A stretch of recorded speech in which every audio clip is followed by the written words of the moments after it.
So today we're going to do, there is no silver bullet for Hashimoto's, and oh, how that I wish there was. Okay, so I don't know. Today there's a lot of marketing going on. There is the internet, which you're watching right now, right? And it's kind of wild, wild west out there. There's nobody that really goes in, and I'm okay with this. I don't want to start getting into the whole controversy today of censorship and all that type of stuff. But the reality is there's nobody out there censoring people in this area, going, oh no, that doesn't work, or this works, or that miracle diet's going to work, and so on and so forth. And so I'm getting a lot more people coming to me with, have you heard of this diet? Is that diet? How come you haven't put out a book? Oh, I read this book, and this book says that. I had one yesterday. It came out with the intuitive mystic guy who said, okay, it's all Epstein-Barr virus, which it's not all Epstein-Barr virus. And so I get so much of this. I'm getting so much more of it and more of it, more of it, more of it. So the reality is there's no magic bullet. Look, Hashimoto's is complex.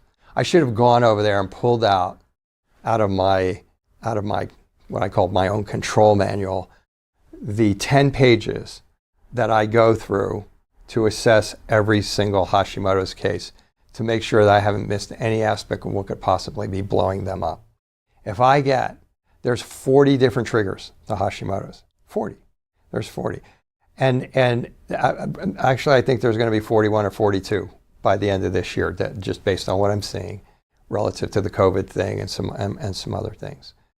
And nobody has all those. Nobody has all those triggers.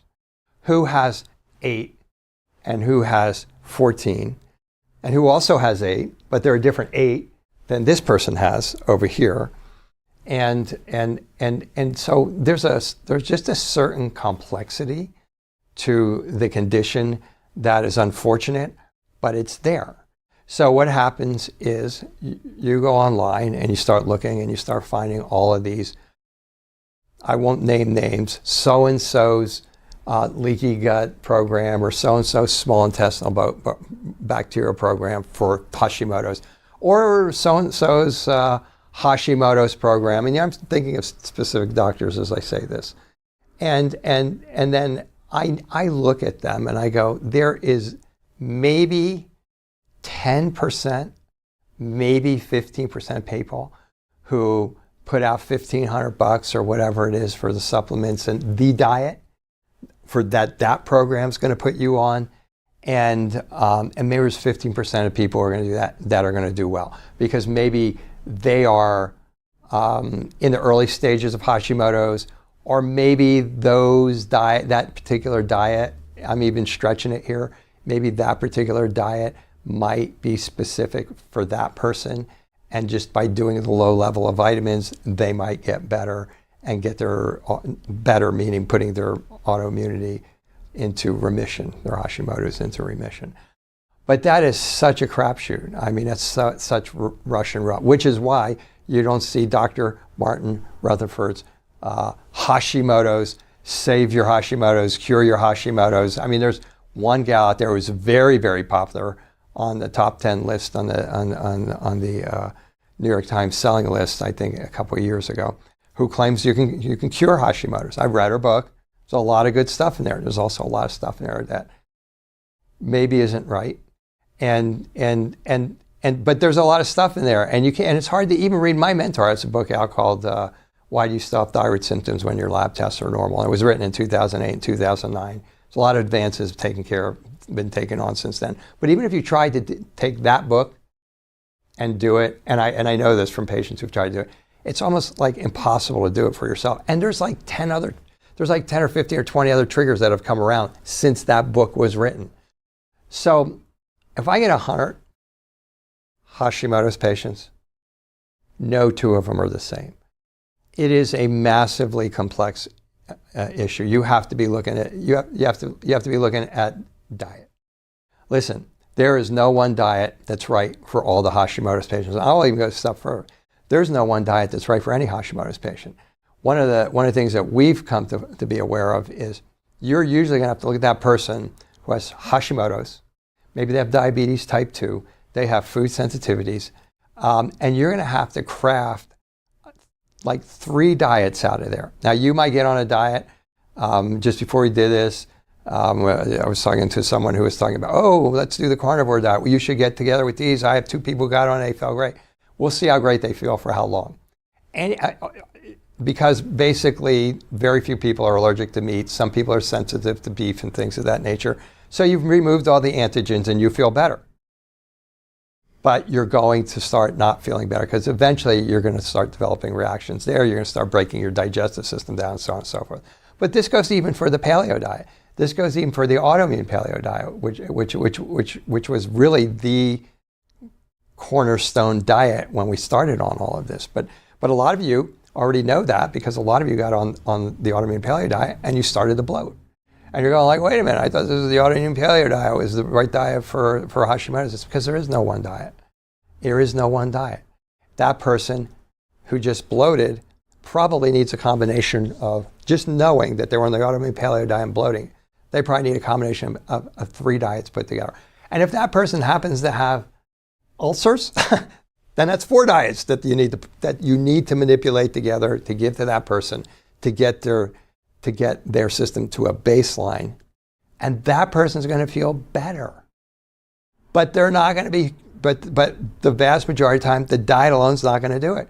You're going to have to fix what caused the problems that made you have to figure out what the 4 diets were for that patient in the first place. If that person's chronically stressed, and who's stressed coming into my office? Like everybody, okay? Different degrees, who's stressed here, for who is it daily stress, for who is it they're getting a divorce, who's got PTSD, but they're all various levels of stress. You got to handle those various levels of stress. And how are you going to do it? I happen to practice functional medicine mostly, but I practice functional neurology, and this is where that comes in really handy because a lot of times you're a little bit more conversant in the nutraceuticals and that are effective in that area. And then you have to know, and then you really have to know the order to attack. If you're watching this, you probably know everything I'm saying is true. You have to know the order to attack. I had a lady came in not long ago, and by the time I got done, she had everything that she told me she thought she had. And I can tell by looking at her intake paperwork that she was taking all the right supplements for her stuff. But she was missing a few things. She was missing the fact that she had food sensitivity. She was missing the fact that she didn't think she was stressed until we got done talking. And she says, well, I guess I would have to admit that I do get stressed pretty easily. You know? I mean, it was written all over her paperwork. So, but the point is there's so many different moving parts. Just food alone is 25%, but should you be on a FODMAP diet? Should you have taken away all the nightshades? You know, I don't find that to be true. I don't find that, okay, just take the nightshade. If you want to really feel good, you go on a water diet. Go on a water diet, you'll remove all of the antigens, you'll feel better, and life will be good. So there's no one silver bullet for this. And if so many people are looking for the generic, you know, a lot of these programs online are generic. And I'm guessing that they got to know that they're not sending them out and having like 85% of their patients get better. And because you can't, you have to know what that patient's mental status is, because your stress components are directly flaring up immune responses. But they can be annihilating the rest of the system and affecting 30 of those different triggers. You have to know if there's pathogens involved. If there is a pathogen involved, okay, you got to get rid of it.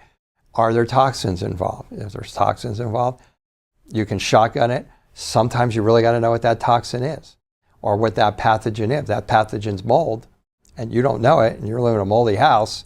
And somebody just gave you a shotgun to get rid of your viruses and bacteria, but you're living in a mold. You better know that mold is screwing up your autoimmune thyroid disease.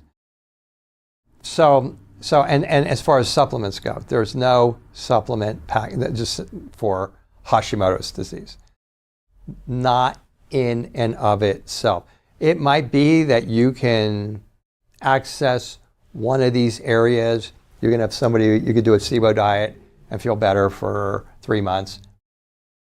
but it's not going to last because you haven't taken care of the things that caused the SIBO in the first place.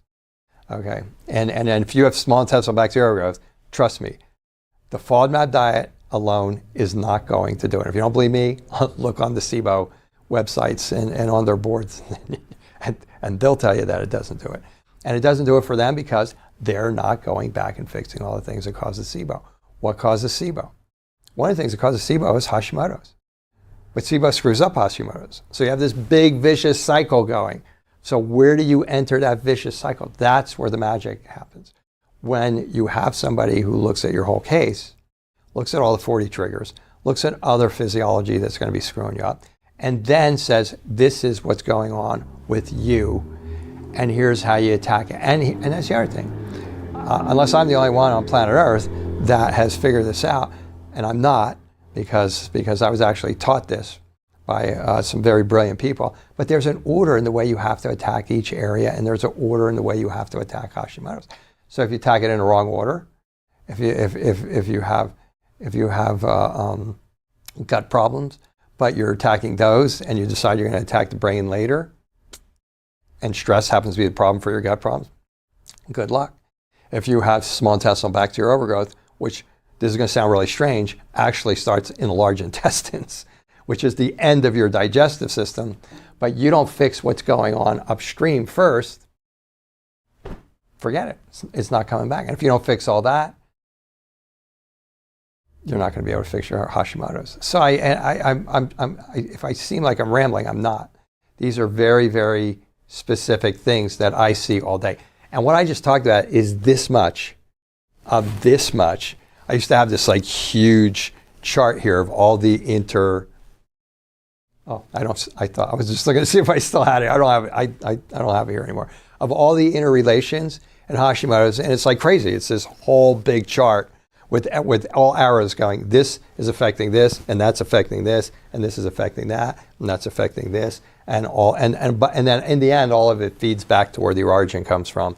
And there's a lot of different areas on that chart where it is. So it looks like this big mishmash of things, but it's not a mishmash. It's what happens in Hashimoto's. So there's no magic. It's not all Epstein-Barr virus. It's not all metals. It's not just taking high doses of vitamin D and glutathione. It's not taking low dose naltrexone. If you're watching this, you already probably know it's not taking just thyroid medication, and I'm not anti-thyroid medication. But I'm just saying, that's not the silver bullet. There is no silver bullet, not even close. Like there's nothing. There is nothing that is even close that's going to give you a long-term response, that's going to dampen the immune responses against your thyroid. Even if you're in the lower end of the spectrum, even if you're not in the severe spectrum, there's no one thing. It's not going to be the selenium, it's not going to be the zinc, it's not going to be the myo-inositol. You can take all those, you might get a little bump from them, you might get a little bit of a change, but it's not going to handle the overall goal of putting Hashimoto's thyroiditis into remission to where it's not getting attacked anymore. Doesn't exist. If it does, send it to me. I'm open to it. Make my life so much easier. But I don't think that's going to happen. So no silver bullet for Hashimoto's disease.